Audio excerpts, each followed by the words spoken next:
तो सर मैंने सुना है कि भात तहसील का सबसे बड़ा जीके प्रतियोगिता कंपटीशन हो रहा है जिसमें आपने स्कूटी रख दी है इनाम में। हाँ बिल्कुल, यही हो रहा है 26 अक्टूबर को इसी मेरे जॉब में शिव गार्डन 11 बजे से।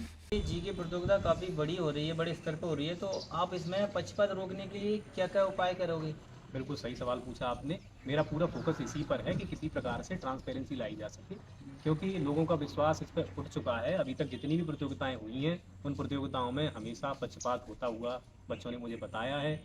ऐसा कहा जाता है कि वो इनाम अपने फेवर वाले बच्चों को दे देते हैं, जिसके लिए हमने एग्ज़ाम के समय पर वीडियो रिकॉर्डिंग रख तो रखी है।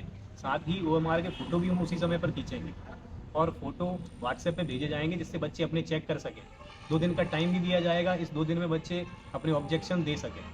और पूरी ट्रांसपेरेंसी हम जितनी कोशिश होगी वो करते रहेंगे, क्योंकि हमें आगे और भी बड़ी प्रतियोगिता करानी है। इसके बाद हमने अभी स्कूटी रखी है, हम सोच रहे हैं कि थार बुलेट वगैरह भी रखें। तो सर ये एग्ज़ाम के बाद अगर किसी बच्चे ने आप पर आगे ऑब्जेक्शन उठाया कि आपने पक्षपात किया है तो उसके लिए क्या कहोगे? देखो, उठाने वाले तो चाहे कुछ भी कर सकते हैं, लेकिन अगर कोई यहाँ आगे प्रूफ कर दे तो मैं ऑन कैमरा बोल रहा हूँ कि एक की नहीं सारे बच्चों की फीस रिफंड कर दूंगा। तो क्या कर रहे हैं कि मेरे पोस्टर तक फाड़ रहे हैं। तो सर कक्षा 5वीं से 8वीं तक का सिलेबस क्या क्या रहने वाला है सर इसमें? सर जो आप कंपटीशन करवा रहे हो उसका सिलेबस क्या रहने वाला है? जो कंपटीशन हो रहा है उसका सिलेबस दोनों वर्गों के लिए अलग अलग है और पेपर भी दोनों वर्गों के लिए अलग अलग है। जैसे एक जो ग्रुप है वो 5 से 8 तक है, उसका सिलेबस जनरल नॉलेज है। और उस जनरल नॉलेज में जैसे कि आपने देखा होगा लूसेंट की सामान्य ज्ञान आती है, जिसमें साइंस के क्वेश्चन होते हैं, करंट की थोड़ी बहुत नॉलेज होती है। अब इस नॉलेज में सबसे बड़ा डर ये आता है कि 5वीं के बच्चे में और 8वीं के बच्चे में नॉलेज लेने में डिफरेंस होता है। तो मैं ये कहना चाहता हूँ कि जो जनरल नॉलेज है वो जनरल है, वो किसी क्लास से जुड़ी हुई नहीं है।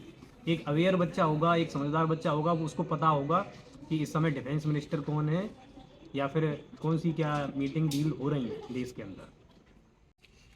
तो सर बच्चों की तैयारी के लिए ये जो कंपटीशन करा रहे हो उसके लिए कुछ बुक्स रिकमेंड करना चाहोगे? मेरा सबसे बड़ा मोटो इस एग्ज़ाम को कराना यही है कि बच्चों को किताबी कीड़े बनने से बचाया जा सके।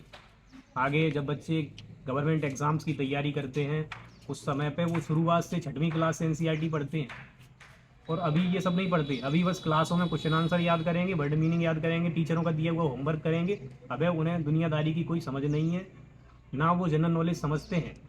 अभी ये डाउट भी आ रहा है बच्चों के मन में, जैसा कि मैंने अभी भी बताया कि 5वीं का बच्चा 8वीं से कैसे कम्पिटिट करेगा। उसका रीज़न भी सिर्फ यही है क्योंकि वो जनरल नॉलेज को क्लास की तरह से ट्रीट कर रहे हैं, जबकि ये बच्चे की समझदारी है। बहुत सारे बच्चे ये भी सोचते हैं कि हम तो एक्टिवा नहीं जीत पाएंगे, कंपटीशन में कैसे फाइट करेंगे और बच्चों के साथ, तो हमें पार्टिसिपेट करने से फ़ायदा क्या है। पार्टिसिपेट करने का फ़ायदा कॉन्फिडेंस डेवलप करना ही है।